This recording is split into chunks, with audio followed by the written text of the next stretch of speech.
Insider secrets for getting booked for topics you are interested in.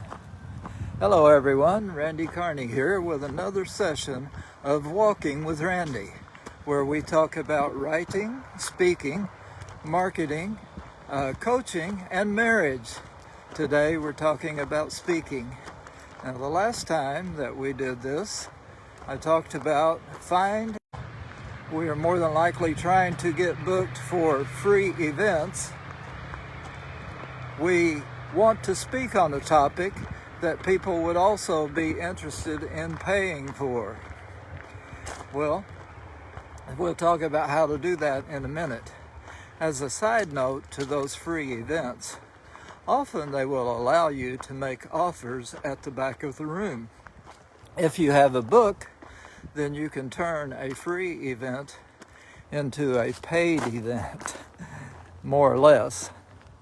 But we want to talk on a topic that people would be willing to pay for, that would be paid speaking gigs.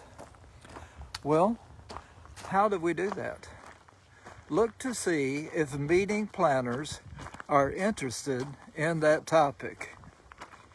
Even though we are starting with free events, we want to get a topic that meeting planners would be interested in, and then we want to perfect that topic. See, in free events, you're practicing a lot. So you want to perfect that topic and hone it more and more. Well, another way to find out if this is one that would be appealing, look at speaker websites. What are their topics? If they have them listed on their websites, more than likely they are getting paid for those topics. And then you can go to speaker bureaus. Look at the speaker bureaus. Find their speakers and find out what they speak on. And many times they also will have a listing of topics that they represent speakers for.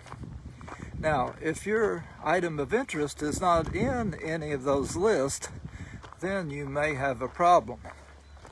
Well, what do you do? If it's not, what do you do if your topic is not already there?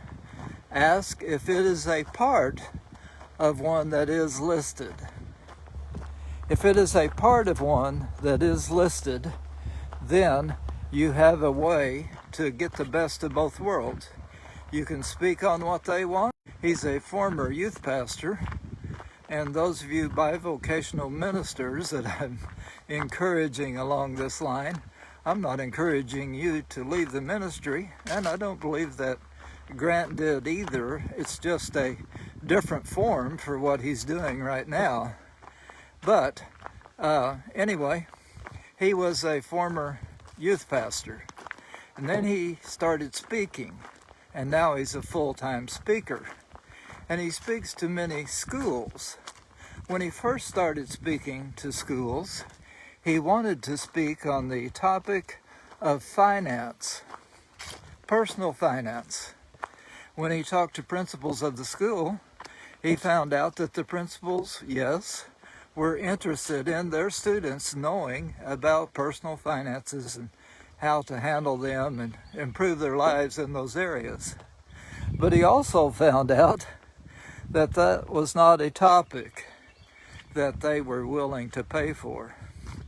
He said that it was not a topic they were willing to lay down $1,000 for. So then he started researching and he found out what the schools were interested in.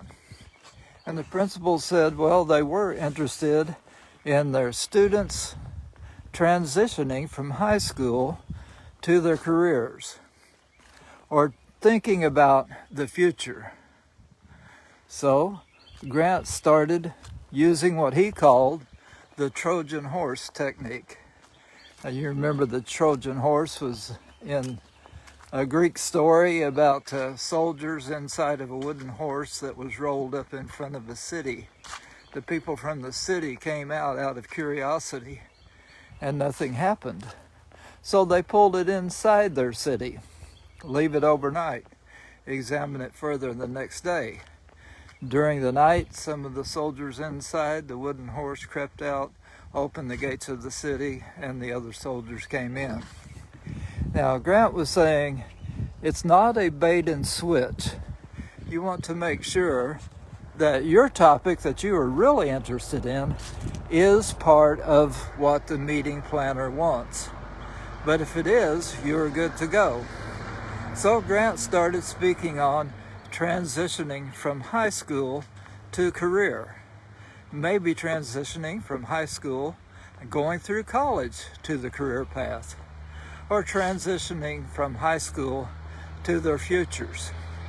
And guess what is a big part of that?